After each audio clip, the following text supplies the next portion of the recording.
Good evening, welcome to Prime Edition. I am Cynthia Nyamai. Now, tonight we will be telling you more about the cabinet meeting that a lot of you have been asking just before I got into studio, and also in business. We have a fuel price story for you, and in sports, Karen Kibet will have all the action for you. But first, let's have the highlights.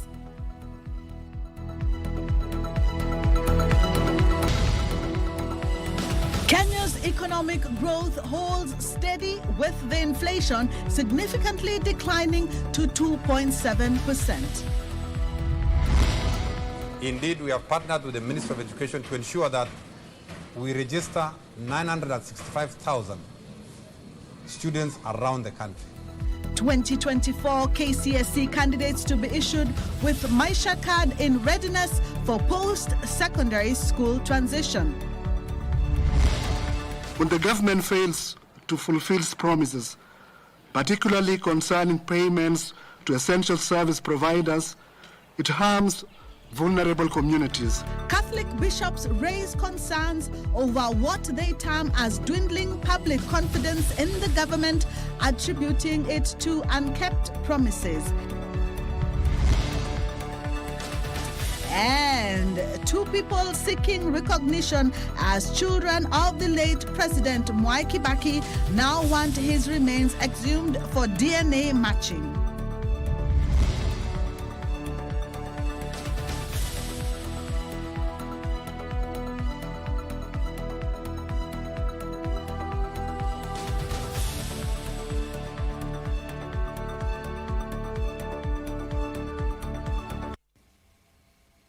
Byron Abuli is our sign language interpreter, and remember, I would love to hear from you. You can send us your comments on our social media pages. That is KBC Channel 1 on Facebook, Twitter, and on Instagram. You could also send me a message. My media pages are Cynthia Nyamai.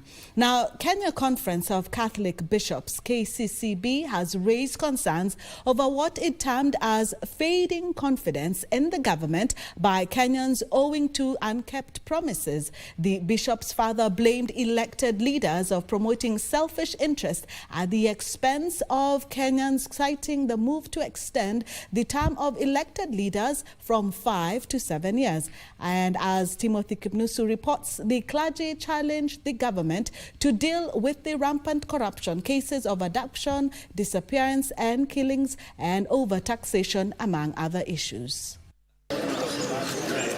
Speaking at the Queen of Apostle Mission Parish in Nairobi, the Catholic bishops under the Kenya Conference of Catholic Bishops KCCB took issue with the government for relegating on its promises to Kenyans.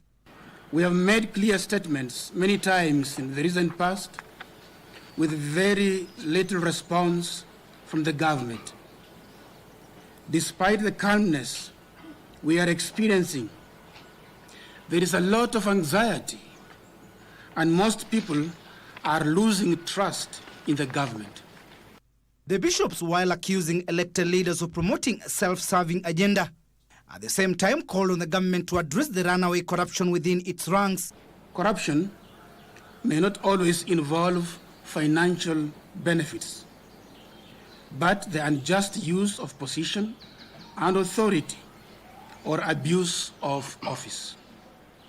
The massive greed we are witnessing is shocking and heartbreaking. On the introduction of new taxes, We all know that the government raises its revenue primarily through taxes. Our problem is that Kenyans are being unreasonably overtaxed. We are vehemently concerned by the continued myriad of new tax regimes that are constantly emerging from day to day. It seems to be a hidden way of reintroducing the rejected Finance Bill 2024. Other issues which the prelates highlighted include cases of abductions and killings. We are appalled by the blatant recurring incidents of reported abductions, disappearances, torture, and killings of Kenyans. We also decry the increasing murder of women. This has caused great consternation, anger, and disgust. Many families are still grappling with the loss of their children who were brutally killed, injured, or went missing following what is referred to as the Gen Z demonstrations in June 2024. The constitution of the Independent Electoral and Boundaries Commission and the shift from the NHIF to SHIF also came to the fore. When the government fails to fulfill its promises, particularly concerning payments to essential service providers, it harms vulnerable communities. This is the case with NHIF. The neglect of faith-based organizations, hospitals, now owed billions in dues, is an issue we have addressed constantly, even with the president. Timothy Kipnusu, for Prime Edition. President William Ruto on Thursday chaired a cabinet meeting at State House, Nairobi, where the cabinet was briefed on the stabilization of the macroeconomic situation in the country following 2 years of fiscal management measures. The cabinet was informed that inflation had declined to 2.7% last month, down from a high of 9.6% in September 2022. During the meeting, 5 technical training institutes were cleared to be upgraded to national polytechnics. It was the first cabinet meeting with Professor Kithure Kindiki as the deputy president. The meeting seeking to take stock of the achievements of Kenya Kwanza administration, key among them the state of the economy. The meeting was told that the country's economic growth has held steady, with the Kenyan shilling stabilizing at 129 from 162 shillings. On the revenue side, the Kenya Revenue Authority's tax collections grew by 11.5% in the year to June 2024. The cabinet was told that the food situation in the country is stable, courtesy of the government's subsidized fertilizer program, among other interventions. On labor migration, the cabinet was informed that 105,367 Kenyans have been placed in jobs abroad since July 2023, while 16,943 have been cleared for opportunities since January this year. The Ministry of Labour has also organized job recruitment drives in every county in the next few weeks. The cabinet also discussed and approved several policies, including the upgrading of 5 technical training institutes to national polytechnics. They include the Mishuki Technical Training Institute, Mitungu Technical Training Institute, Nairobi Technical Training Institute, and Friends College of Research and Technology in Kaimosi. National polytechnics will now increase from 23 to 28.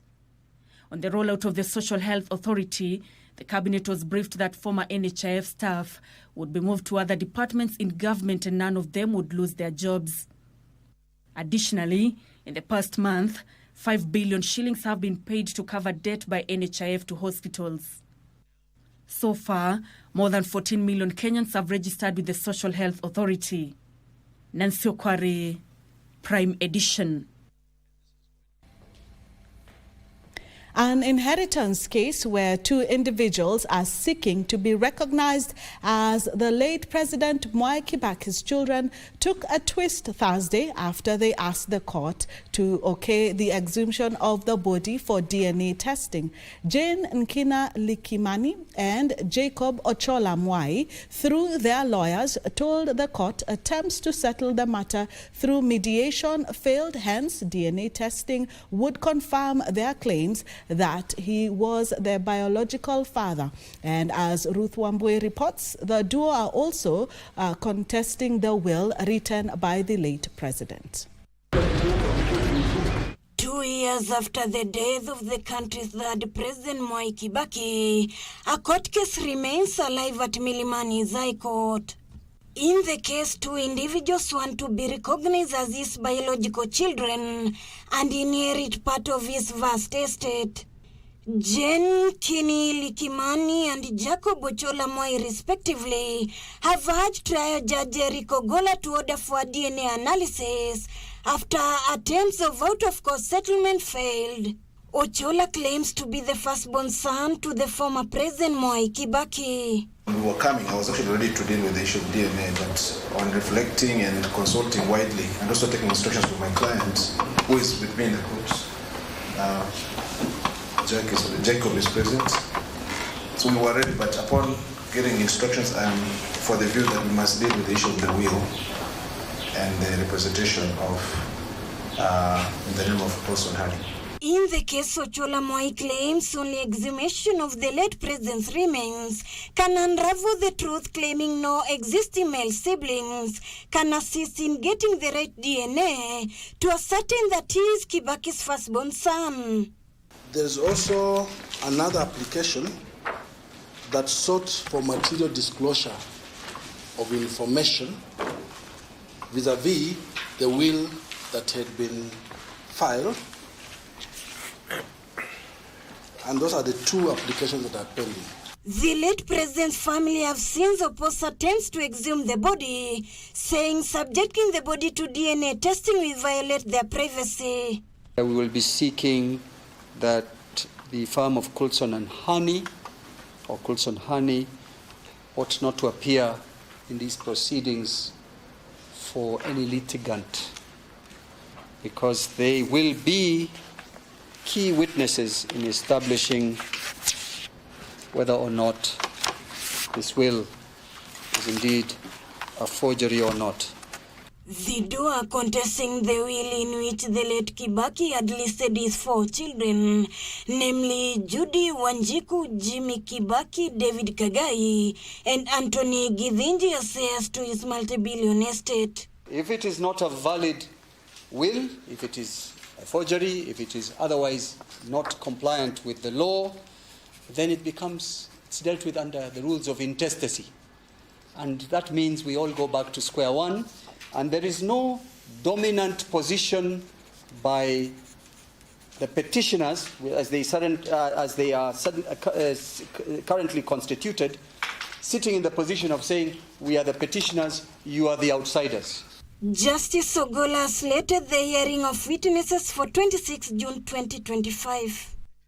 With the two individuals claiming to be the late Mwai Kibaki's children, the succession race is getting tighter as they call for the body to be exhumed and DNA samples to be taken, even as Kibaki's family cites that time should not be used as a fish pond to push them to the corner. Ruth Wamboi for Prime Edition. Thank you, Ruth Wamboi, for that story. Now, the Office of the Attorney General is calling on Kenyans to submit their final comments on the Public Participation Bill 2024, which is set to play a pivotal role in shaping the country's democratic framework. The call comes as part of a public forum held at the Kenyatta International Conference, KICC, in Nairobi, where key stakeholders discussed the content and also the implication of the bill. Various stakeholders gathered at KICC on Wednesday for high-level discussion on the Public Participation Bill 2024, which has sparked widespread debate across the country. Spearheaded by the Office of the Attorney General, the bill aims to provide a clearer, more structured framework for public engagement in governance.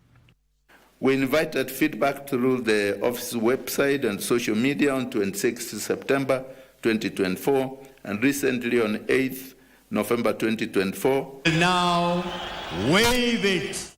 Kenya's 2010 constitution enshrined public participation as a core democratic principle. However, the lack of clear guidelines on how to implement such participation has led to inconsistencies in its application. Now, in the bill, we are proposing a website, but I'm hoping that on the basis of some of the discussions we will hold, that it will not just be limited to a website. The bill also responds to concerns raised by the judiciary, where courts have occasionally overturned laws due to insufficient public participation or upheld decisions despite the lack of proper engagement.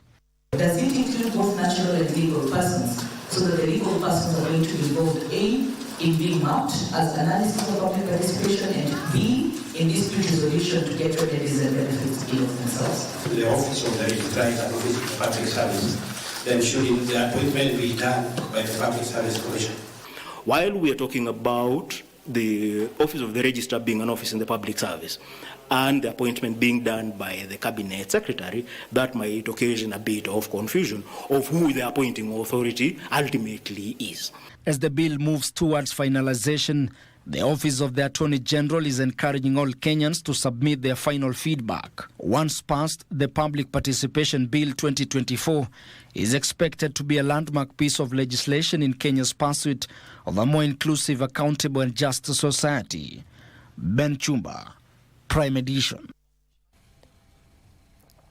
A family in Makulu village, Matungulu, Machakos County, is desperately searching for their kin who went missing last Saturday. Anthony Mbiti Nzuku, age 65, is said to have left his home en route to Nairobi, but was last seen in Kamulu. The family is now appealing to anyone with information on his whereabouts to contact them or the nearest police station.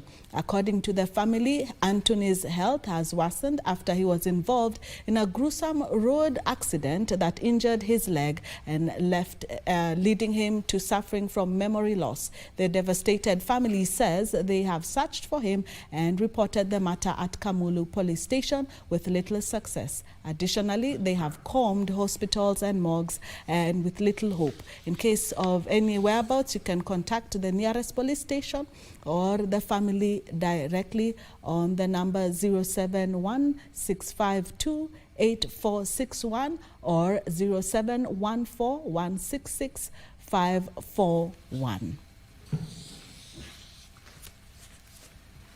Mulu police station after 24 hours na still hajapatikana. Kwa hivyo tunaomba usaidizi kama kuna mtu anaweza muona.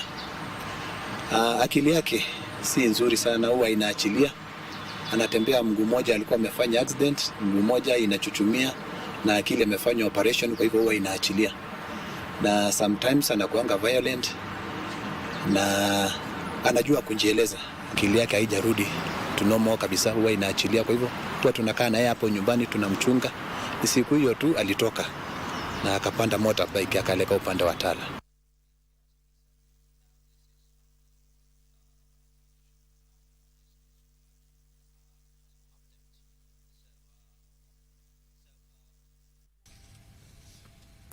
The death toll from the catastrophic accident at Iguhu along the Kisumu-Kakamega highway has risen to 13 after 3 more people succumbed to their injuries at Kakamega County General and Referral Hospital. The devastated families of the victims continue to flock the hospital and funeral homes in a desperate search for their kin who were aboard the ill-fated vehicles. The Wednesday night accident occurred after 2 public service vehicles collided with a tanker, and John Kahio has the details of the tragedy for you. Kakamega County Funeral Parlor. Families of the accident victims streamed into the facility to identify the bodies of their kin. Each step towards the morgue, their hearts heavy with a brutal reminder of the sudden loss. Inside the facility, emotions were high as they tried to come to terms with the events that transpired, leading to the devastating accident. Among the mourners is Esther Masinde. She's now a widow. Her spouse was the driver of one of the ill-fated public service vehicles.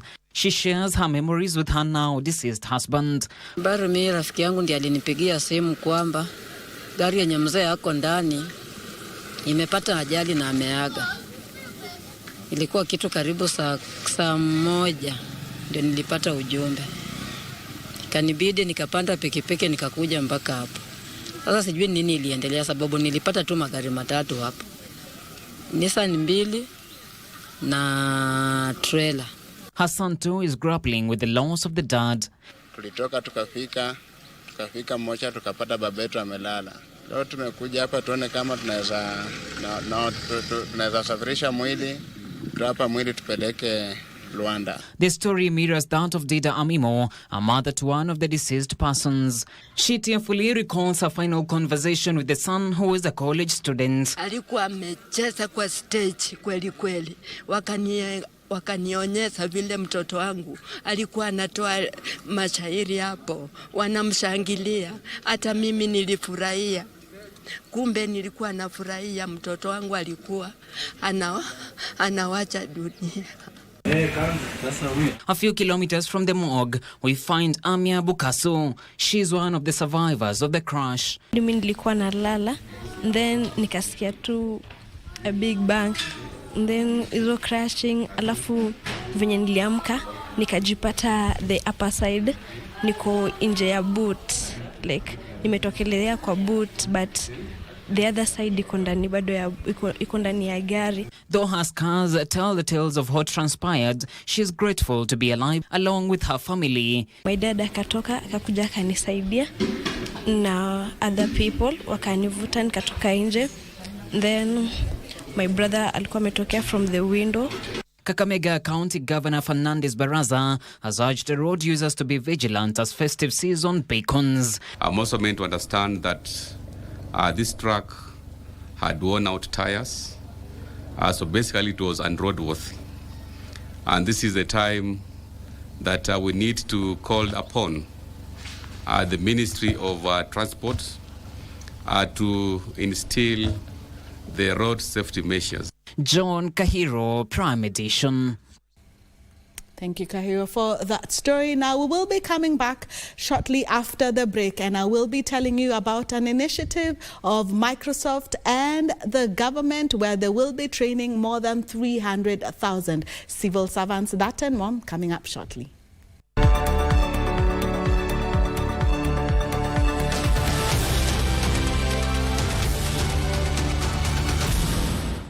So children, how many of you brushed this morning? And this little boy, his hand didn't go up. And I said, well, why didn't you brush this morning? He said, my brother was using the toothbrush. If I'd waited for him, I would have been late for school. I'm sorry, I get a bit emotional when it comes to that. To be able to change a child's life, to be able to bring back that confidence about their smile, for me, is phenomenal. Hii season hatuchezi tu, tunasaidia na tunashinda. Kupitia *570# na kuchagua option number 4, you stand a chance ya kujishindia this beautiful, sleek Toyota Probox.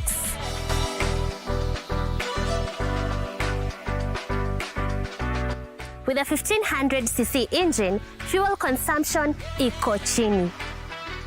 Exterior iko sawa, and let's not forget, iko na a spacious boot. Iko na sound system mzuri sana with speakers on both sides, phone holder na touchscreen monitor. Ukijishindia hii gari, there is so much you can do. Kama ni kuendea stock sokoni, hii gari itakufaa. Kama ni transportation, iko sawa. Dial *570#, chagua option number 4 na uchomoke na this Toyota Probox hii December. Are you looking for a brand-growing outdoor advertising with beautiful simplicity and an artistically inspired choice? Look no further. Our 40 years of credible reputation and experience will give you exceptional brand traction.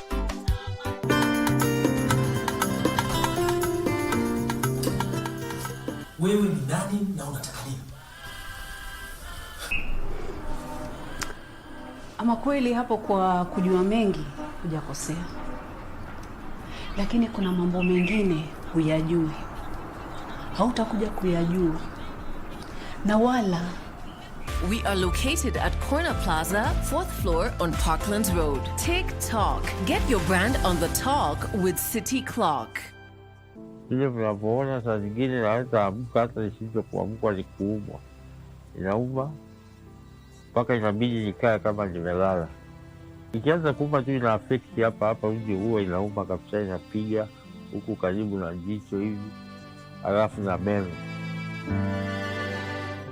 As you can see, mtoto ako na ile skin disease, imekula uso yote, kichwa imemaliza nywele, imekuja mpaka kwa mikono.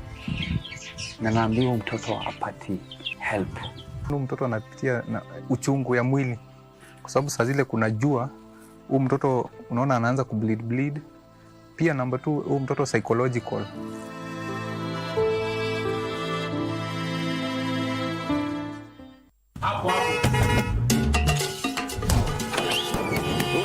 Nipatie hiyo risiti ya items. Wazi wazi. Cheki, mimi sina ado hizo Excuse, niletee risiti yangu ya items. Asante.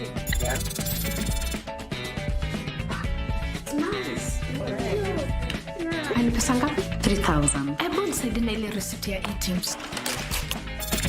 Nimeshinda mil. I'm the latest millionaire. Marry me, baby. Yes! Guys, nimeshinda laptop. Nimeshinda TV 50 inches. G-Nice na Receipt Legit promotion kutoka KRA. Download Receipt Legit app, scan QR code kwenye receipt yako, ujishindie zawadi kem kila wiki. Kuna grand prize ya milioni 3 kwa washindi watatu, milioni kila mmoja.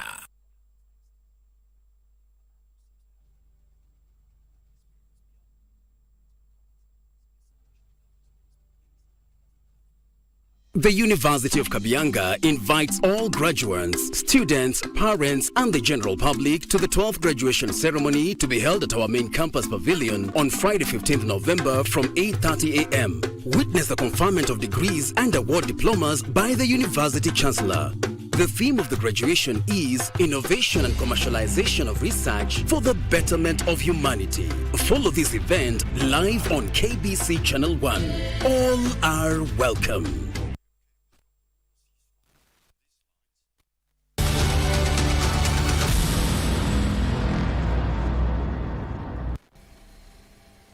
Welcome back. Kenya is pressing for reforms in multilateral development banks to unlock climate financing and scale up climate finance based on new collective quantified goals. Speaking at the ongoing conference of parties meeting in Baku, Prime Cabinet Secretary Musalia Mudavadi called for the redesigning of the credit rating matrix to lower the risk profile of developing countries. This comes even as members of the African civil society groups urged rich nations to enhance climate finance to global south. The World Leaders Climate Action Summit continued for the third day today here at the COP29, with Kenya taking to the podium and highlighting the cost it is bearing because of climate change. These, even as members of the African civil society raised concerns with the pace and tone of conversations here in Baku. Kenya, just like many developing countries, is paying a heavy price due to the effect of climate change. From debilitating drought in 2022 that wiped off more than 2.4 million livestock to the deadly floods early this year, the country is counting huge losses due to the changing climate. Speaking during the World Leaders Climate Action Summit in Baku, Azerbaijan, Prime Cabinet Secretary Musalia Mudavadi has urged the rich nations to commit the $1.3 trillion needed to address climate financing gaps from the year 2025. This troubling climate story is not confined to Kenya. Africa as a whole is already grappling with the climate-induced annual losses and damages on infrastructure, agriculture, water, tourism, and other climate-sensitive sectors, ranging from 9 to 12% of the continent's GDP. Mudavadi has told the meeting that this is crucial in accelerating implementation of the national adaptation plans, transition to low carbon and climate resilient development, just transition, and the nationally determined contributions. During the meeting, members of the African civil society groups have demanded action that reflects the true scale of the climate crisis. The principles of common but differentiated responsibilities and respective capabilities emphasize that developed nations hold a unique obligation to take the lead, considering their historical contribution to emissions. These nations are expected to provide essential support through finance.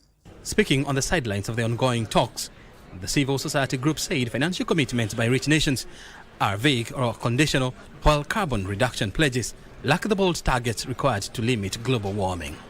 Until industrialized countries understand that they also have a responsibility, that this is not about charity, this is not about investment, it is doing the right thing, is when we are going to be serious and reverse the escalating impacts of climate change. The group also wants an urgent increase in funding to the Loss and Damage Fund beyond the $700 million pledged so far, and speedy disbursements from the fund, while designating Nairobi as the headquarters for the Santiago Network on Loss and Damage to enhance Africa's access to the fund. O'Brien Kimani for Prime Edition. Well, back to Kenya, where candidates sitting for the 2024 Kenya Certificate of Secondary Examination will be issued by Maisha cards in preparation for their post-secondary transition. Immigration and Citizen Services Principal Secretary Julius Bitok, who launched the exercise in Kilifi, said the move will cure frustrations faced by many who exit from Form 4 and seek to join institutions of higher learning or further their lives. Bitok said the exercise being carried out with the collaboration of the Ministry of Education will enable those who qualify for university placements not to miss out of the admission, which require identification documents as a condition. The PS used the occasion to appeal to over 400,000 Kenyans who are yet to collect their identification cards lying at various Huduma centers across the country to go for them. We did commit ourselves that school registration will be one of the priority areas we are going to use to ensure that we identify all eligible Kenyans who are turning 18 to be registered and be given Maisha card. So I'm happy today to announce that we have launched this program in Ngomeni Secondary School for the whole country.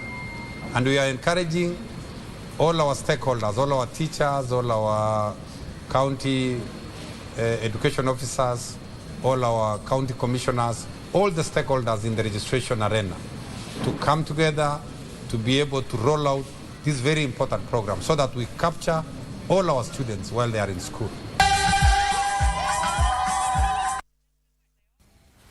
The Kenya Bureau of Standards has procured a machine to test radiation levels. The machine, a first of its kind in Africa, will enhance the ability to ensure radiation emissions are kept at minimum and do no threat to the public safety. Kamche Menza toured the laboratory where the machine is housed and brings us the details. Kenyans working in sectors that expose them to ionizing radiation, such as hospitals, industries, and mining companies, are required to have their radiation level exposure monitored and managed. Previously, they outsourced the services to technical service providers to ensure occupational radiation workers wore a monitoring tool that was submitted monthly to KEBS to test their exposure to radiation. This, however, is set to change with the new purchase by the Kenya Bureau of Standards after noticing the operational gap, as the machines were manual, hence open to manipulation. For our case, we did an example. We could expose some, then we give to the technical service providers to read. But they could not show you the alarming rates that, hey, we saw 1 decimeter, like it went beyond the limits, the expected limits. This is an X-ray badge inside. So what used to happen is you'll take the X-ray badge and then you put it inside a casing like this, and then you give people to go and wear. But it has a lot of limitations. First limitation is it's a manual system. So for you to read it, you have to remove the X-ray film, put it in a machine, and then manually put it in the machine, then try to get the reading. But at times, because it's an X-ray film, the film can erase. The adoption of this automatic optically stimulated luminescence or SL dosimeter system at the dosimetry lab is now seen as a game changer in monitoring radiation levels. Talk of the AI technology. Here we have now the real robot in the lab. And it's the first machine in Africa with the robotic system. So basically what the robot does is that it tries to replace the human body by placing the dosimeters in the reader. So basically this machine can do the OSL. The goodness of the OSL system is that it can be repeated. This is a very OSL. It uses optical stimulated luminance to read. There's no risk of the reading being erased. But the previous, the film badges, the reading would be erased. So then I'll come and tell you, you've only absorbed 1 millisievert, and yet maybe you absorbed 3. According to the Kenya Nuclear Regulatory Authority, an occupational radiation worker annual cumulative exposure level should not exceed 20 millisieverts, and 1 millisieverts among the public. We will be bidding to the other industries like the hospitals and the mining industries for them to give us the tender. So our work will be an income generating to KEBS, and the members of the public, they'll see value for their money because we will be giving them actual readings. State-of-the-art equipment is also expected to increase efficiency. The lab also has high-tech equipment used to monitor the levels of radiation in the environment. Kamche Menza for Prime Edition.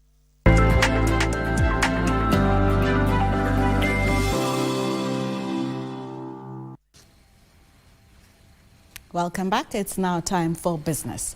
You will continue fueling at the same price you have been over the last 1 month, following a decision by the Energy and Petroleum Regulatory Authority, IPRA, to keep fuel prices unchanged. In the latest monthly pump price review, IPRA tapped the Petroleum Price Stabilization Fund to offset increases in the landed cost of super petrol and kerosene that rose 0.54% and 3.97% respectively. The Petroleum Price Stabilization Fund helped offset the retail cost of a litre of super petrol by 46 cents and that of kerosene by 3 shillings and 49 cents.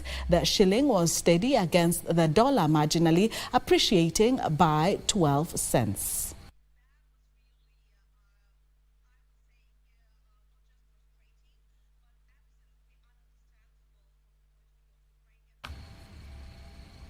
Microsoft, in collaboration with the government, has launched an artificial intelligence skilling initiative targeting to train 300,000 public servants in digital skills and cybersecurity over the next 3 years. The project aims to eventually train 1 million Kenyans in artificial intelligence skills by the year 2027.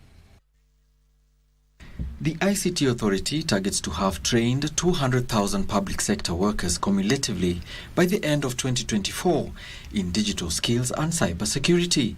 Public-private collaborations have been backed to help fast-track the process of upskill digital skilling in Kenya. So we're targeting to train 300,000 employees in the next 3 years, focusing on digital and AI, and really going into the details of from fluency all the way to deep technical training. And we are already working with government to identify what those institutions will be, what will they be training on by role, by sector, so that to make sure that it's relevant for them.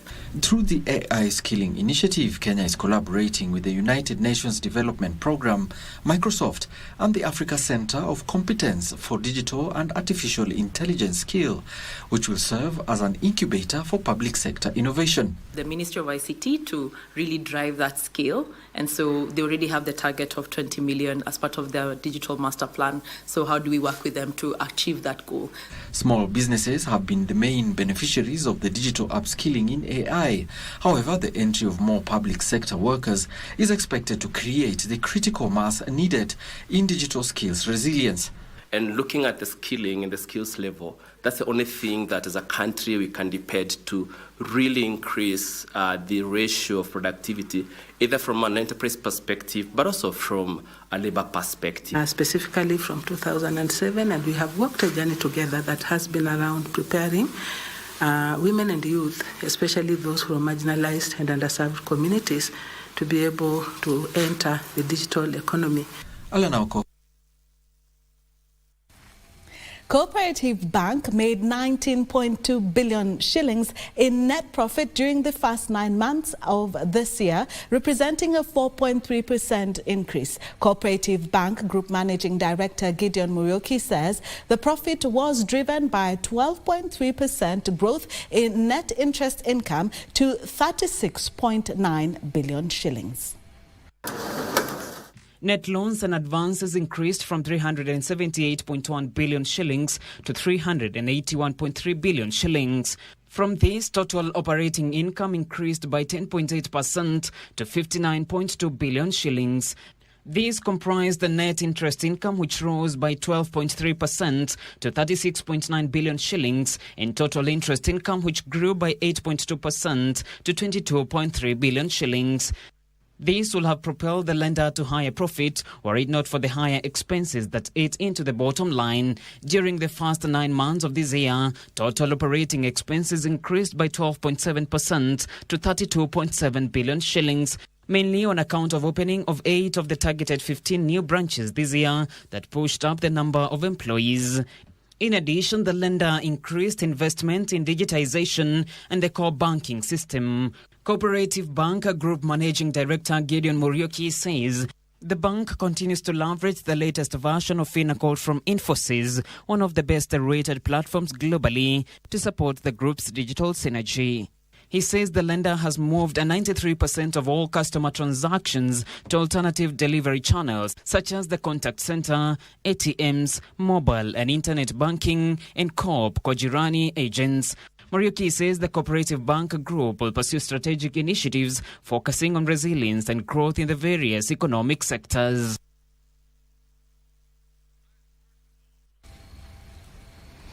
The government is in the process of setting up an industrialization fund that aims to provide capital for startups and SMEs as a means of spurring innovation and productivity. Industry Principal Secretary Dr. Juma Mukwana says the initiative will connect Kenyan businesses to international networks of talent, infrastructure, and foster links between startups and traditional industry.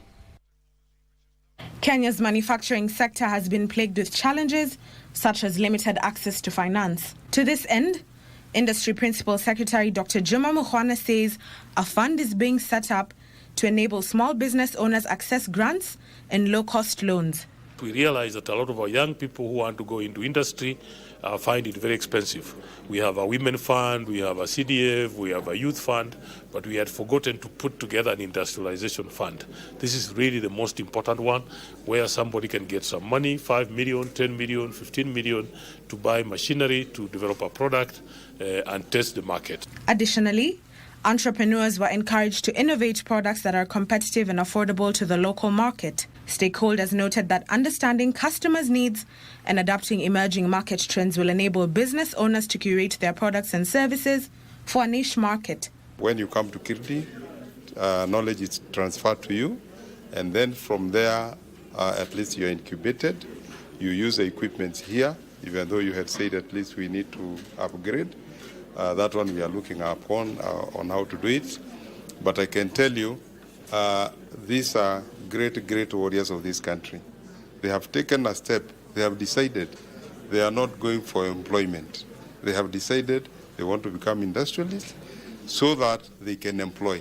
What you're looking at is how can we actually create jobs? How can we create employment? And how can we ensure that we create wealth for the country? So that's what we are doing as an institution. The remarks emerged during the certification of the Kenya Industry and Entrepreneurship Project beneficiaries, which saw 51 SMEs graduate from the training program. Small, micro and medium-sized enterprises have been encouraged to leverage on the use of technology to make better informed decisions and identify new opportunities for growth. Reporting for Prime Edition, my name is Nduta Mokami.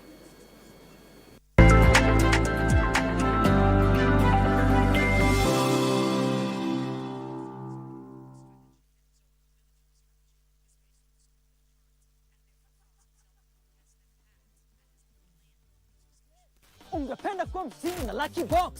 Ni rahisi sana. Bonyeza *463# uwe mshindi. Kuna vitu vingi sana vya kushinda. Kama vile TV, kuka, washing machine, fridge, kipiki, pesa na hata gari. Na sio gari tu, Subaru. Na kuna jackpots kadha wa kadha.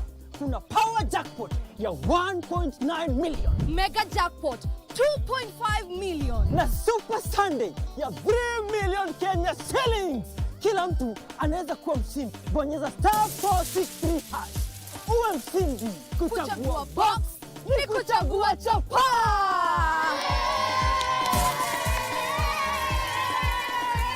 Kumbuka, kila unapocheza Lucky Box unasaidia watoto kusoma. Imagine a future where you can enjoy the fruits of your hard work without financial worries. A time when you can truly relax, travel, and pursue your passions. To achieve that dream, you need to plan today. With the cost of living constantly rising and inflation showing no signs of slowing down, the money you need today will be nearly 10 times higher by the time you retire. Without a solid retirement plan, you risk financial insecurity when your active income stops. That's why saving for retirement is necessary. Regardless of your age, it's never too early or too late to start planning. Engage with experts from any RBA registered individual pension plan for guidance in tailoring a retirement strategy based on your current lifestyle, future goals, and desired retirement age. This provides the fixed regular income you'll need after retirement to ensure you live comfortably without compromising your quality of life. The earlier you start saving, the more secure your future will be. Start saving for your retirement today and live your golden years the way you've always dreamed. For more information, visit our website www.rba.go.ke, call our toll-free line 0800 720 300 or email info@rba.go.ke. Secure your future. Secure your peace of mind. RBA, safeguarding your retirement benefits.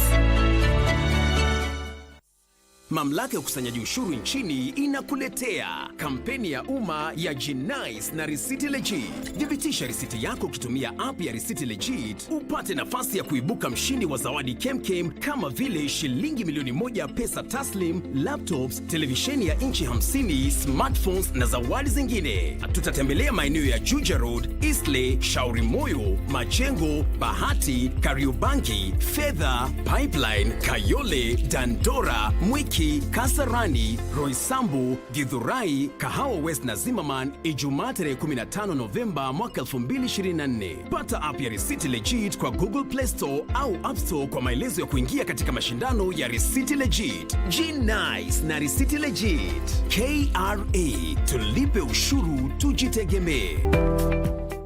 Are you looking for a brand-growing outdoor advertising with beautiful simplicity and an artistically inspired choice? Look no further. Our 40 years of credible reputation and experience will give you exceptional brand traction.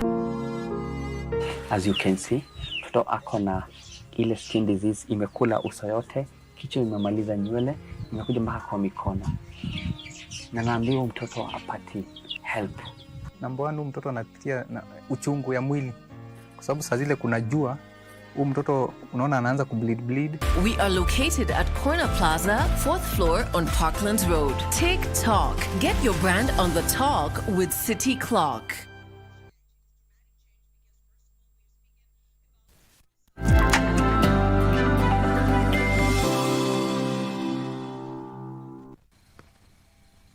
Welcome back. Hospitality firm Eco plans to use Kenya as a launchpad to expand in Africa and the Middle East region. Speaking during the launch of Novotel, which is Aco's 9th hotel in Kenya, Group General Manager Fabio Gonzalez projected a busy festive season in Kenya. We have a responsibility in the community around us. As I mentioned earlier, 98% of our talents, of our artists are Kenyan. So for us, of course, we are marketing players, so that we want to, of course, make them grow. So first, of course, recruit them, develop them, make them grow, and we were able to open because we also had the support of our colleagues from other hotels. With all the 9 hotels around us, we were able to actually send us some team members. We were able to recruit them, make them grow as well in the hotel, in the hospitality over here.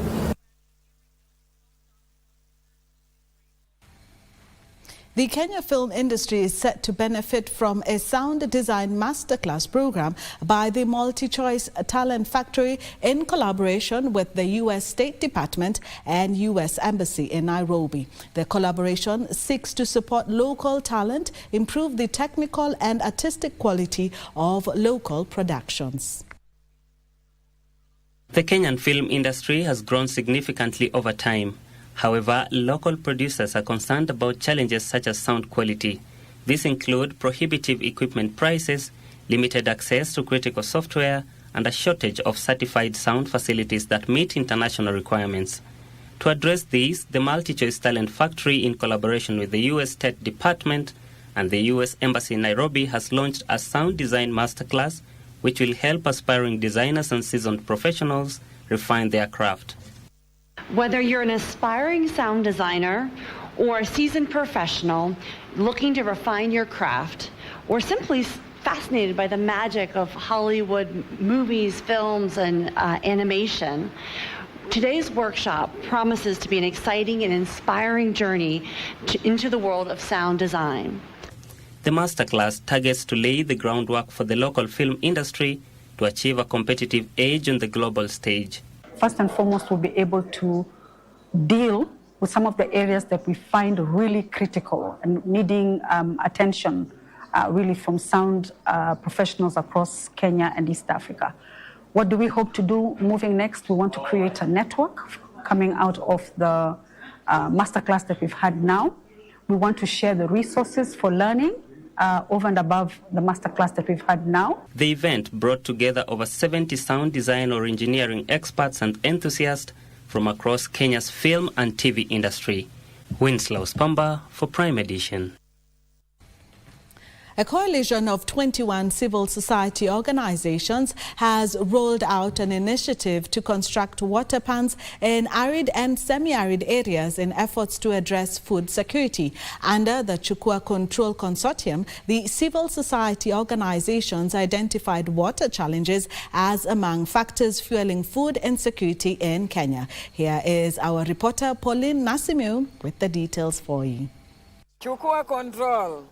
A coalition of 21 civil society organizations and representatives from county governments have unveiled the Chukua Control Consortium, whose target is to address food insecurity through construction of water pans and small-scale dams to empower communities increase food production. Our resource envelope is always limited. We can't be able to budget, to have enough budgets to accommodate and be able to provide clean and enough water, and be able to sustain our animals in the asals, be able to produce what we call enough food on our own as counties. The people of the community will be taking part, and also they realize whatever we are implementing. So through monitoring and evaluation, we do it both, the organization and the county government. This is expected to be supported by harvesting of rain runoff water and rehabilitation of key water infrastructure to support farming activities.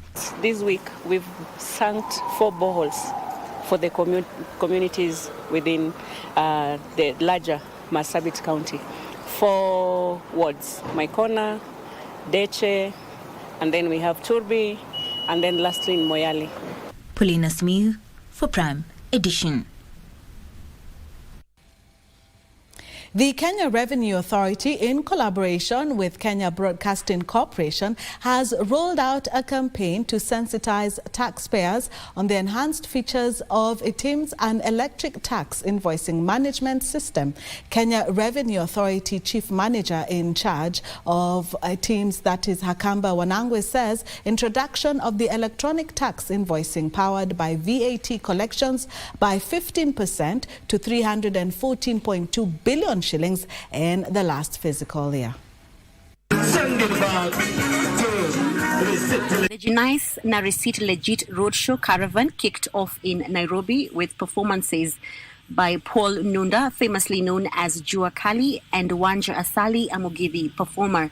During the roadshow, KRA is seeking to educate small businesses as well as farmers on how to onboard the ITIM's platform, which is a tax invoicing solution that ensures all invoices are generated electronically to enhance compliance and reduce cases of tax evasion. And the objective really is to create awareness on ITIMs to enhance compliance, because also what we are saying, if you're a business entity and you're not onboarded on ITIMs, please onboard on ITIMs. Make sure that you generate all your invoices through the ITIMs solution so that you can be able to account for your taxes accurately. Points. It's very important to ask for your receipt, because that's the only way to authenticate that, one, you are able to, or the shopkeeper or the person you're buying from has been able to adhere to the VAT regulations. Wangwe says since electronic tax invoicing was introduced, VAT collections have increased by 6.33 billion shillings. Has also contributed towards increasing revenue. There's been a growth of 15.3% on VAT.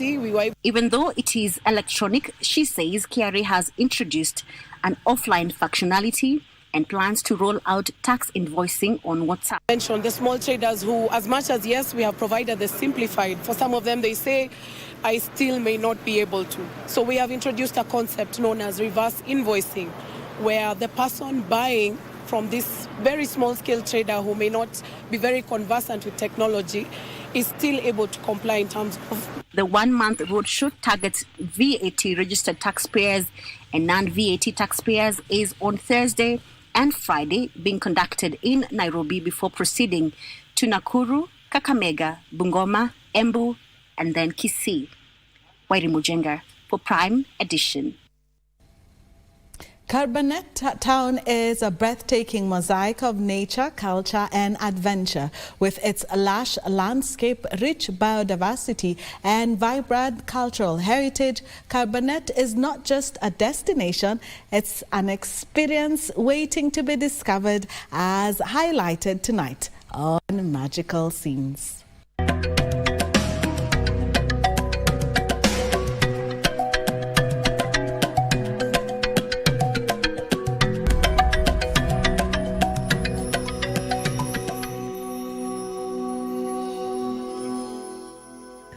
Carbonet is renowned for its stunning biodiversity, boasting an array of indigenous trees that paint the landscape in vibrant tones. From the towering fig trees to the majestic yellow fever trees, the flora here is as diverse as it is beautiful. Nature enthusiasts will delight in exploring the town's rich ecosystems, where the air is filled with the sweet melodies of native birds. Birdwatchers find themselves captivated by the vibrant species such as the African grey parrot and the elegant sunbird, making each hike a new adventure. Cabernet's splendid landscapes offer the perfect backdrop for hiking and picnicking. The rolling hills and expansive valleys provide numerous trails that cater to both seasoned hikers and casual walkers. We have a lot of attractions around.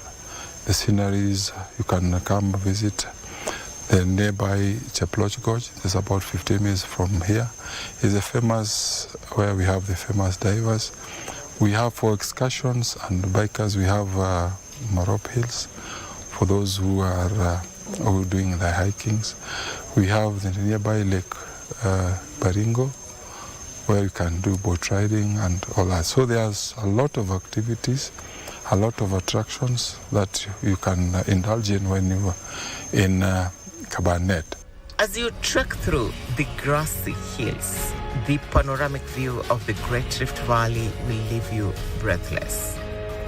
Picture yourself enjoying a leisurely picnic amidst such serene beauty of nature, where the only sounds are the rustling leaves and the distant calls of wildlife. Carbonet is not only a haven for nature lovers, but also a thriving center for work and luxury holiday. The current world you're living in, especially with our locality here, people are in need of experiences. They will want to do something after work, that is, especially the corporate world. So yeah, after work, they will want to come to a place where they will want to rejuvenate, have fun, and bond as colleagues. So one of the products we have is the karaoke night, where people will come, sing, enjoy, sing along to lyrics, to their favorite genres, and and they end their night feeling refreshed. The rich biodiversity in Carbonet is a testament to nature's artistry. Visitors to these parts of Kenya Enjoy bird watching as well as hiking and understanding the importance of trees in the region. It is one of the locations that is ideal for families and corporates, and with the festivities around the corner, is one of the locations you would think of when you want to be away from the normalcy. Chuma Udim, magical scenes in Kabarnet.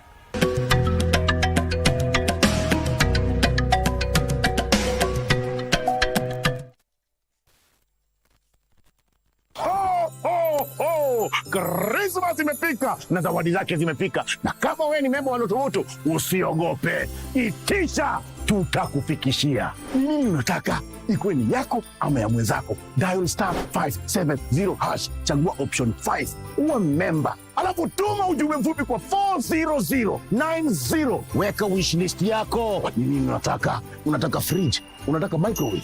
Unataka pikipiki? Unataka baiskeli? Unamtakia mwenzako buzi? Tuma! Christmas hii Santa yuko na zawadi ziko kibao. Wapi ombi lako kuwa memba, kisha 40090. Tuma your wish list. Unatamani nini Christmas hii?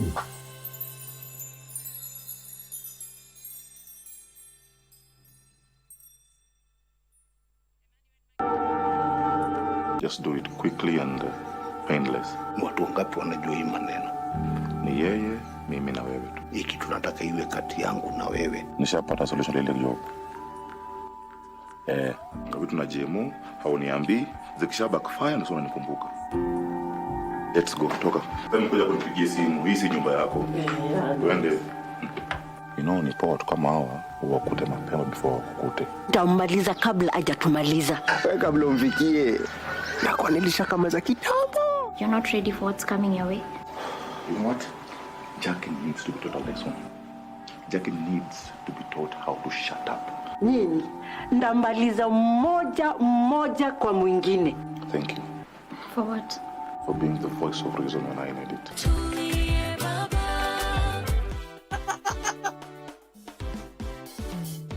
Je, ungependa kuwa mshindi na Lucky Box?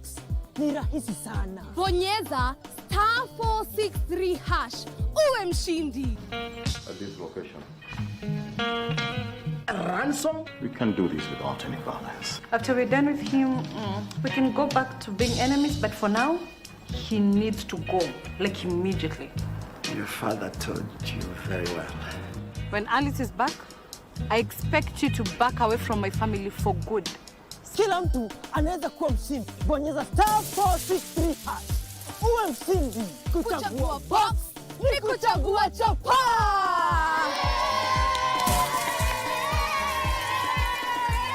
Kumbuka, kila unapocheza Lucky Box unasaidia watoto kusoma.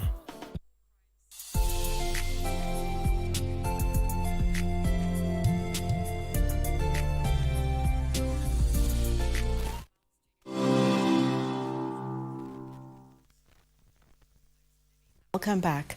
All medium to large corporations will be required to disclose their climate-related risks, sustainability initiatives, and highlight how these factors impact their financial performance. Institute of Certified Public Accountants of Kenya note that improved transparency will ensure investors make decisions aligned with their values and sustainability goals, potentially leading to increased investments in responsible companies.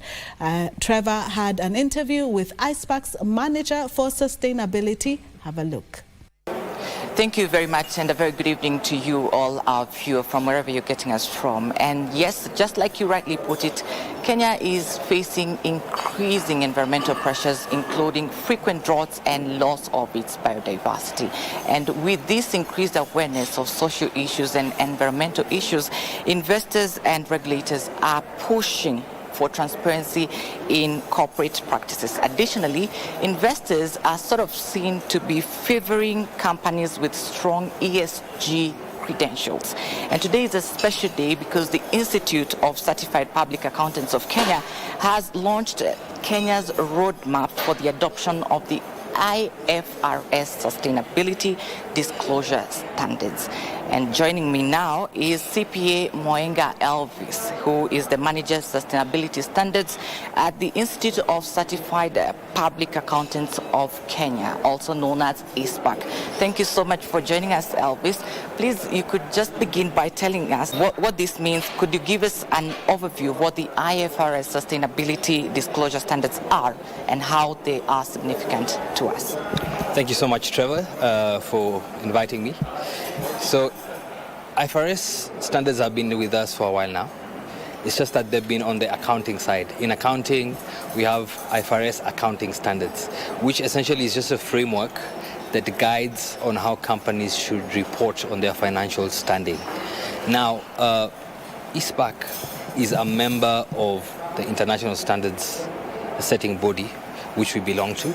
And so through ISSB, which is the International Sustainability Standards Board, these new regulations have come in to help us to sort of give some semblance of order with regards to sustainability reporting. So IFRS Sustainability Disclosure Standards are two at the moment, S1 and S2. S1 is with regards to general requirements for reporting sustainability-related financial information, and S2 speaks about climate-related disclosures. So, Trevor, in a nutshell, these disclosures are bringing all this fragmented in the economy in Kenya. At the moment, many people have been reporting on using different frameworks. Now, IFRS Sustainability Disclosure Standards are bringing some semblance of order and comparability into the market by giving a framework for everyone to report on with regards to climate-related risks and opportunities, as well as sustainability-related risks and opportunities. Perfectly said. Maybe you could talk about the implementation timelines and, of course, the roadmap for this implementation process. Could you tell us about the roadmap for implementing these standards, and what are some of the key phases and what timelines are we looking at? Yeah, so it's instructive to say that Kenya is actually one of the leading jurisdictions with regards to adoption of these standards in Africa and in the African continent. And we strongly believe as ISPAC that the Kenyan story should be one that is contextualized to suit the Kenyan industry and the Kenyan players.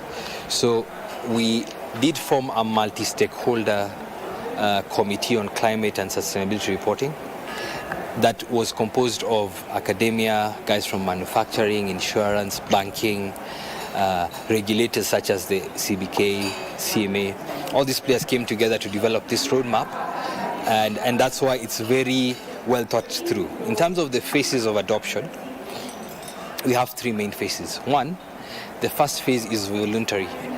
We're calling it voluntary adoption. At this point, it will run from first accounting periods beginning 1st January 2024 all the way to 2026. And then from 2026 onwards, we move into the mandatory phase. Now, the mandatory phase in this case will be divided into three phases. We recognize that large enterprises are already leading the charge with regards to sustainability reporting. So we'll start with public interest entities. So think about your listed entities. Think about entities like insurance companies who may not be listed but are, keep deposits. And if an insurance company was to go down today, there will be a lot of stakeholders will suffer. So they fall under that category. So these guys are required to start mandatorily report based on these standards from 1st January 2027. Then they'll be followed by non-PIs, non-public interest entities. And here, the next stage is focusing on large enterprises. We recognize that there are very large family-owned businesses that are not necessarily SMEs, but are large enough to go ahead and start reporting. So this one's from 2028, 1st January. And then on that category, we have SMEs lastly from 2029. And then phase 3 is purely for public sector entities, and this is government, of which we are currently developing standards for the public sector. Mm-hmm. Yes. So will January be the mandatory phase, the start for compliance, and is that true? So we are encouraging entities to start reporting in this voluntary window, which as I mentioned, is starting from periods beginning 1st January 2024 all the way to 2026. and then now before we get into the mandatory phase. So I'd say these first 3 years is really just about developing capacity and putting in place the right skill sets to be able to do the reporting. Yes. So what are some of the steps that probably organizations should be taking now to ensure readiness? And of course, maybe you can also tell us, how will you ensure that organizations are adhering to this? So in terms of readiness of entities, we are, if you read the roadmap report, and I encourage everyone to read it, it's on the ISPAC website, we have a whole section dedicated to readiness assessment.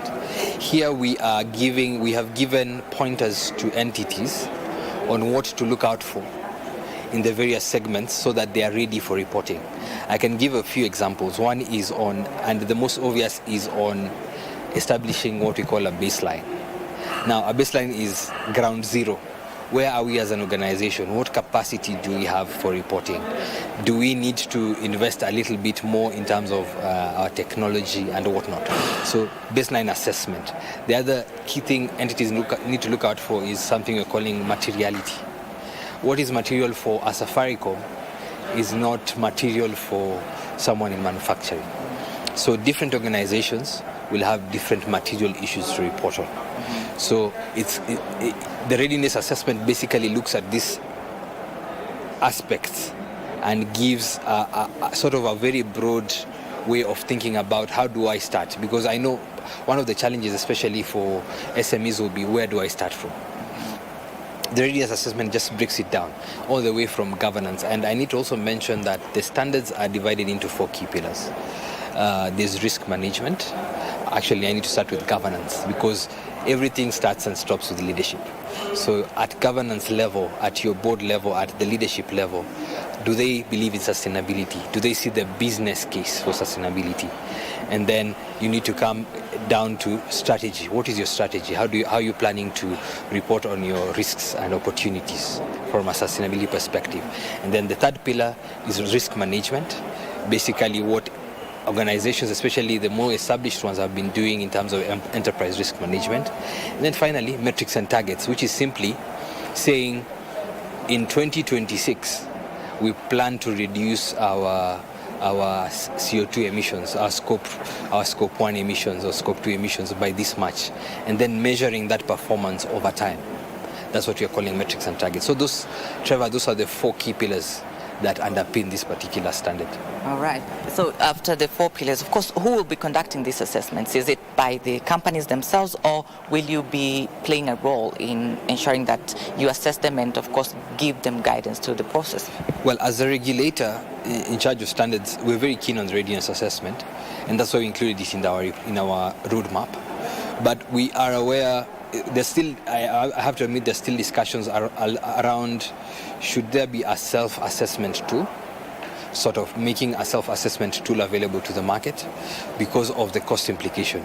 Starting to report on sustainability has some cost implications for organizations. So we are thinking about a self-assessment tool, at least for SMEs, but more importantly also for more established companies, when the auditors who are our members come in to do the assurance for their reporting, they would do that capacity assessment, capacity gaps and baseline assessment for them. All right. Okay, you mentioned about the cost, and of course there are some of these organizations that may not have experience doing the sustainability report and assessment. Of course, you're also targeting the MSMEs, right? So how will they go about this process? Are there industries or sectors that are most likely to feel the impact of this sustainability report? The standard actually has something called reliefs. And one of the reliefs is called proportionality release, which basically means you are not required to do more than your capacity. So again, I use the example, as Safaricom, a big entity will have more resources than an SME. So you can't expect these two people to be at the same level in terms of reporting. So, but the picture that we want really to paint for all players is that we're getting into a regime that I like to call survival of the greenest. There was this guy called Charles Darwin, I don't know if you remember your biology, talked about survival for the fittest. It is not the most intellectual species that survives, neither is it the strongest. It is the species that quickly adapts to its environment. So we're getting into a regime of survival for the greenest, where sustainability is no longer going to be a buzzword. Investors will be looking at your sustainability report and asking themselves, should we be giving money to this? Should I be investing in this company? What are their sustainability practices like? And of course, many people have, there's this, should I call it a misconception that sustainability is all about planting trees and environment. There's things like social and governance inside there. And social for me is the biggest. You know, things like how do you treat your labor, your employees? I mean, in this country, we've seen doctors striking every day and many other entities. So that forms part of your sustainability report. So for me, I'd like to urge entities, regardless of size, that you just need to start now. Start with what you have, with the data that you have. And that way, you can be able to scale with time. What tools will ISPAC be using to help these organizations and businesses that are not able to transition? So in terms of what ISPAC will do, one thing we're passionate about is comparability. I need to look at an insurance company, and if I take 6 reports from insurance companies, I need to ensure that what they're measuring is comparable, so that I can be able to compare and see who should I give my capital to. So we'll be issuing sector-specific guidelines. The other thing we'll be doing is, of course, capacity building.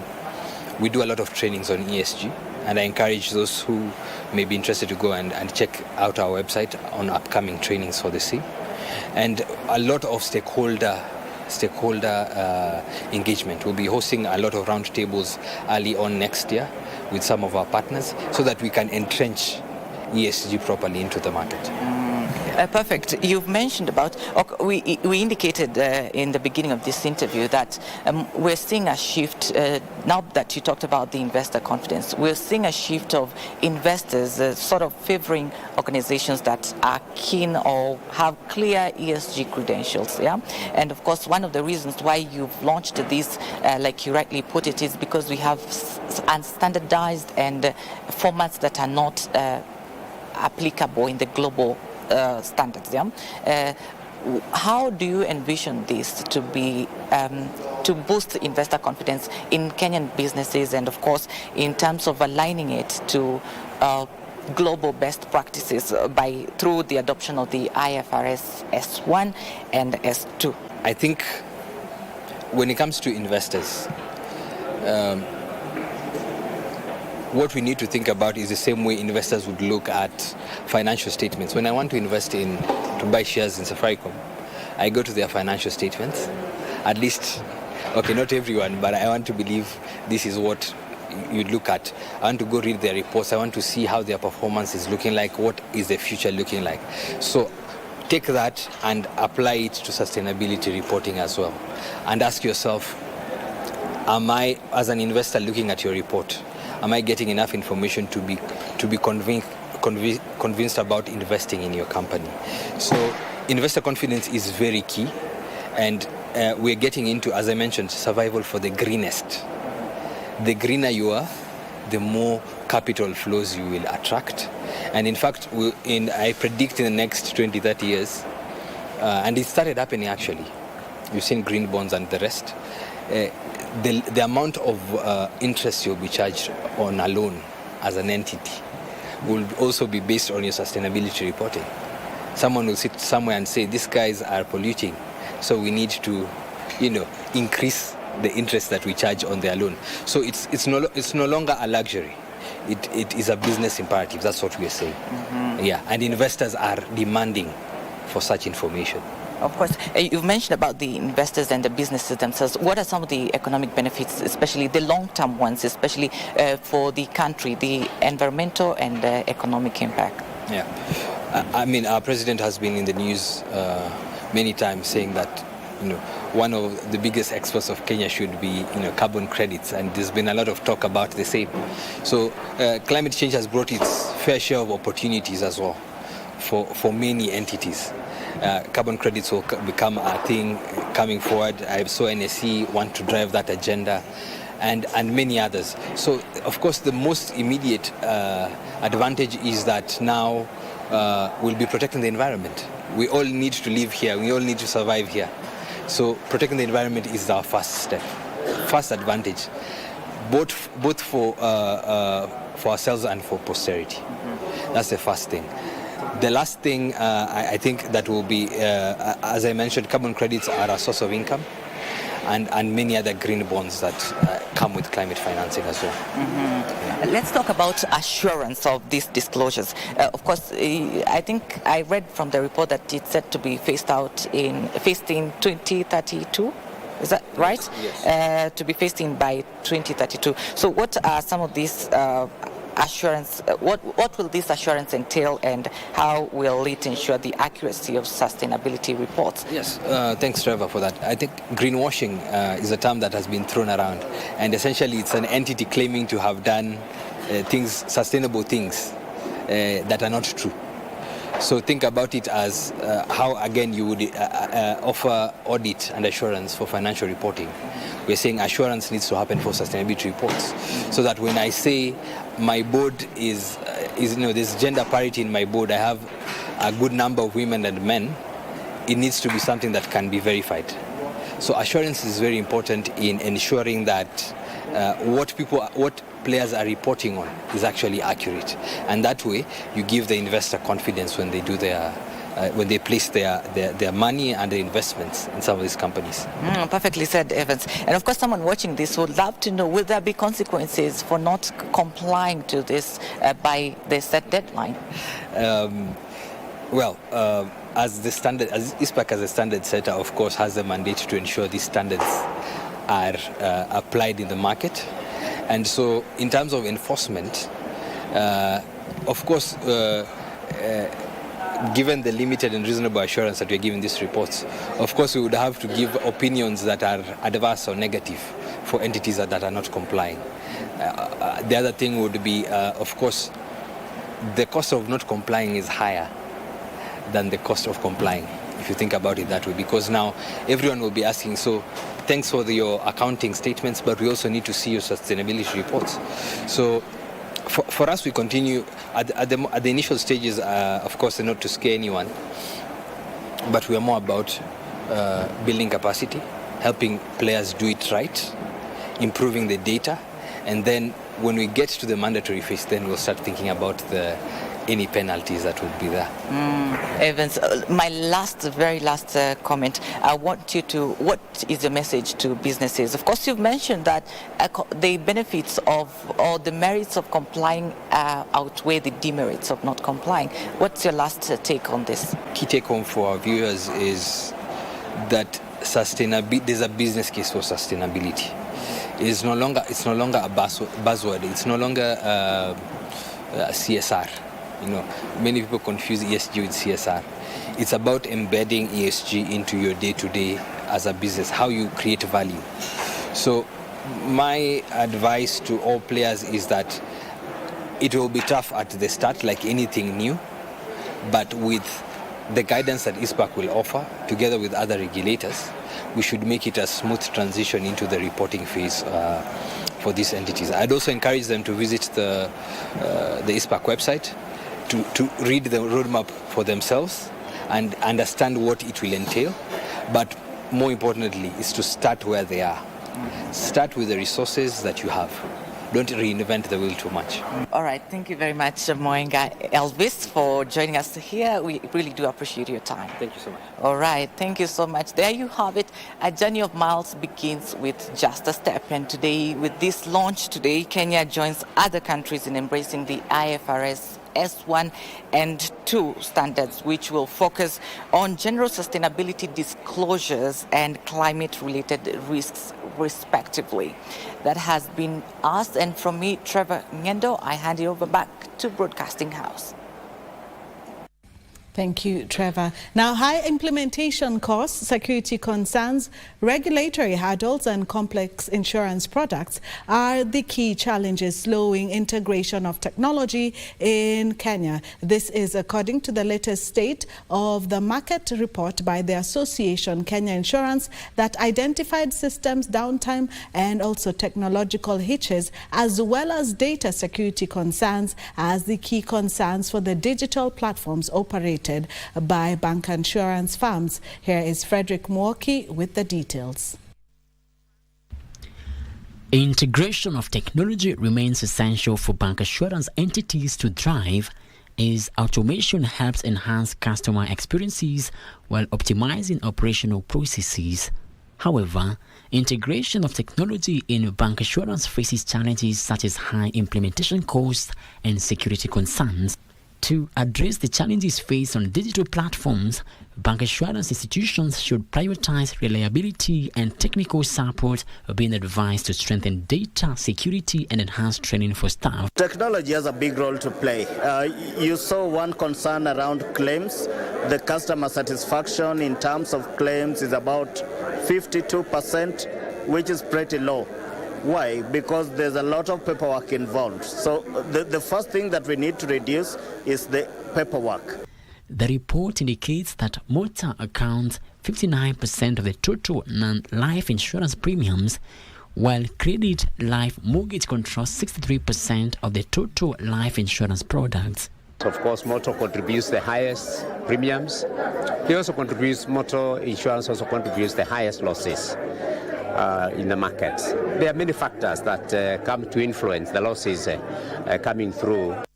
Frederick Mwoki for Prime Edition. We need to work closely with the regulator.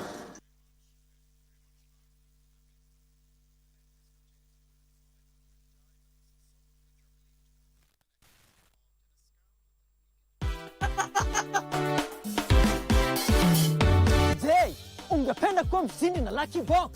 Ni rahisi sana. Bonyeza *463# uwe mshindi. Kuna vitu vingi sana vya kushinda kama vile TV, kuka, washing machine, fridge, kipiki, pesa na hata gari. Na sio gari tu, Subaru. Na kuna jackpots kadha wa kadha. Kuna power jackpot ya 1.9 million, mega jackpot 2.5 million na super Sunday ya 3 million Kenya shillings. Kila mtu anaweza kuwa mshindi. Bonyeza *463# uwe mshindi. Kuchagua box ni kuchagua chapa.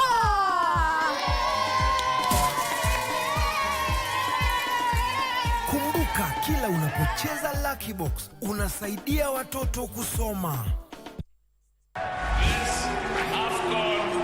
Is going to be the best AFCON in the history of African football.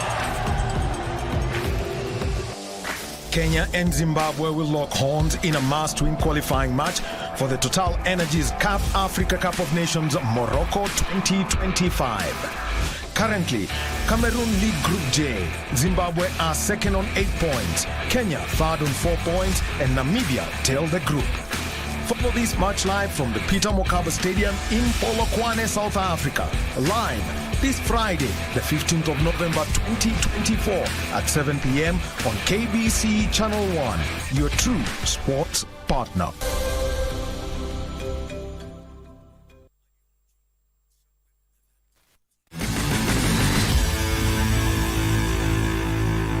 A very good evening to you. My name is Daniel Rohome and welcome to Prime Edition Sport. Now, Sports Cabinet Secretary Kipchumba Murkomen has extolled the national women's amputee football team for finishing fourth at the recently concluded Amputee Women's World Cup in Colombia. Murkomen hosted the team to a luncheon in Nairobi and used the opportunity to reiterate the government's commitment to support the team in future continental and international championships.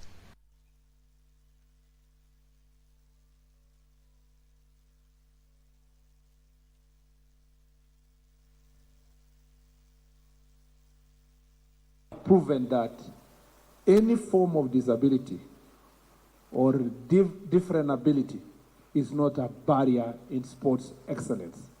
And therefore, you've broken the glass ceiling and opened doors for so many young girls who are watching you in the schools where they are, whether it's integrated schools or special schools, they now too can have a dream.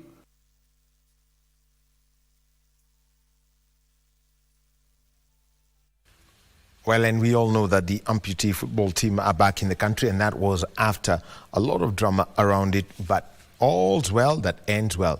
Now, moving on is that the eagerly awaited regional football elections were held today across the country, with voters turning up to elect football officials who will serve in their respective roles for the next 4 years. Voters picked the branch chairman, secretary, general, treasurer, youth rep, and women representatives. The national elections are scheduled for the 7th of December. Several contestants await results of the polls which was conducted in all the 47 counties on Thursday. In Nairobi, delegates picked their representatives at Nyayo National Stadium and at Kenya Institute of Special Studies. Contestants and voters alike expressed the desire to see the change that their vote will bring. Contest imekuwa hot, but niko na imani ile kazi nimefanya itatuma watu wangu wanichague tena nizidi kuwa serve. Watu wamechagua kulingana na kazi ambayo ile wametendewa wakati uliopita, na nafikiri hii muda ambao tunao miaka 4, nafikiri watu watatafuta kiongozi ambao watawasaidia upande wa youth programs, vitu nyingi katika mpira ambao zitawaelekeza. Whoever comes into the office, I hope atakuwa na a better corporate standing yenye inaweza fanya sasa all our corporates now can see the value of sponsoring football. In Samburu, James Lolochum retained his branch chairmanship position unopposed. In Kakamega County, Jeff Mudembei was elected the new chairman after garnering a total of 40 votes, while his closest challenger, Alan Mohando, polled 16 votes. Fred Lugalia was elected as the new treasurer after collecting 35 votes, defeating Paul Andika, who finished second with 21 votes. Raja Bangala was elected as the new secretary general after he received a total of 39 votes, against his opponent, Antonio Kumu, who got 17 votes. After the holding of the branch elections, it paves way for the national polls, which will be held on December 7th, where new FKF president is expected to be voted in. A total of 94 delegates will cast their ballot at the national polls. Bernard Okumu, Prime Edition. And remember that this is one of the stories we are keeping up with, the FKF elections. And the other one is Harambee Stars. They only have one job tomorrow: beat Zimbabwe and make sure that they beat Zimbabwe on Namibia on Tuesday. So this is in qualifying for the 2025 Africa Cup of Nations. So they are playing tomorrow at the Peter Mokaba Stadium in Polokwane, South Africa. They need 2 victories, and also in the process pray that Cameroon hold Zimbabwe to a draw and they'll be through. The Stars will also miss the services of goalkeeper Ian Otieno and Adam Wilson, who are nursing injuries. They've been replaced by Daniel Sakari and Brian Bwire. Cameroon have already qualified after their barren draw against Namibia last night in South Africa. So 11 points for Cameroon. Namibia have 1 point. Kenya and Zimbabwe are on 8 and 4 points respectively. 7 p.m. is when it all starts. And that's the sport for tonight. And so tomorrow evening, we'll be having a different conversation as far as AFCON 2025 qualifying is concerned, because Kenya must join Uganda, if you ask me, because Uganda have already qualified for the AFCON 2025. Kenya, hosts of 2027, I think Harambee Stars, you only have one job for the people of the Republic of Kenya: beat Zimbabwe. Tomorrow night, we'll be talking about that. Back to Cynthia Nyamai. My name is Daniel Wahome. Thank you for all the sports action. And from me and the rest of the team, we do want to wish you a very good night.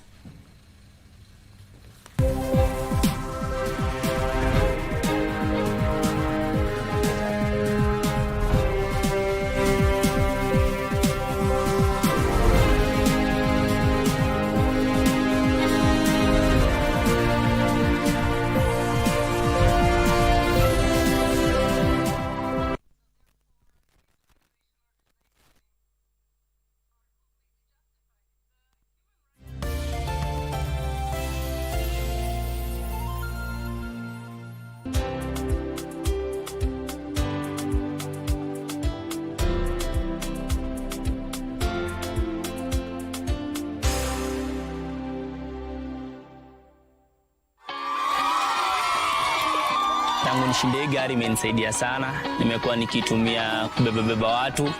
Angalau naona life inabadilika. Sikosi angalau kwa siku. Nilikuwa donda, nilikuwa tu msave hivi. Sasa hivi mimi nina gari, naweza drive na naweza beba watu, naweza make my own money. Mungu amekutoa kwa matatu. Dial *570# option 4. Hapo kuna Pro Box. Na ina feel poa sana kuendesha gari ambayo unajua imechangia pakubwa kusaidia society. Unaweza anisha nayo busy yako ya transportation, ida kubebea watu wasoko vitu, na niko sure by the end of the day uta make ends meet. Dial *570# option 4 na Pro Box ya kushindaniwa. Say bye-bye to FOMO, the fear of missing out, by downloading the KBC Online app that gives you access to everything you love. Get the latest news, sport, music, entertainment news, live radio, and so much more at the palm of your hands. To get the app, simply search KBC Mobile Digital App in your Google Play or App Store and download the app. Catch what you want, anytime, anywhere. Stay connected. Stay ahead with KBC Mobile Digital App. At this location. Ransom? We can't do this without any violence. After we're done with him, we can go back to being enemies, but for now, he needs to go, like immediately. Your father told you very well. When Alice is back, I expect you to back away from my family for good. Sawa sawa? Fine. You went after her mother. What do you expect? I went away with your lover, you mean? How is my daughter? Sikumpatia tenje. Can I at least speak to how ukiwa hapa? Nitamweka loudspeaker. I think Ruth is playing me at the expense of Alice. Why would I do that? Why?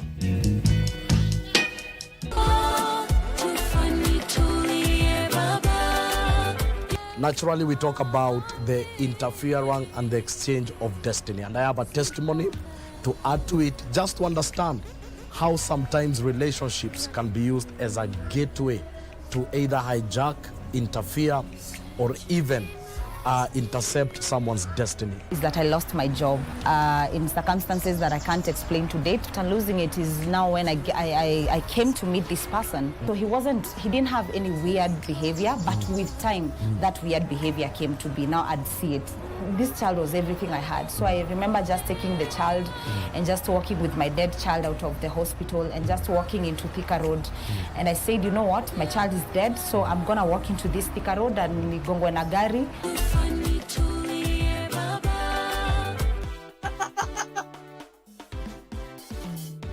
Je, ungependa kuwa mshindi na Lucky Box?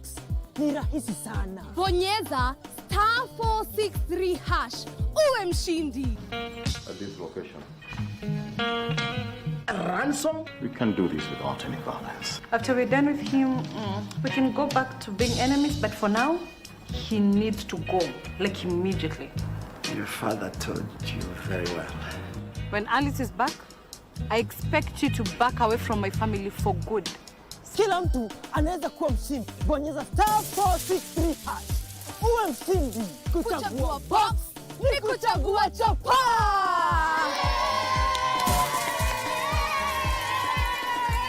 Kumbuka, kila unapocheza Lucky Box unasaidia watoto kusoma.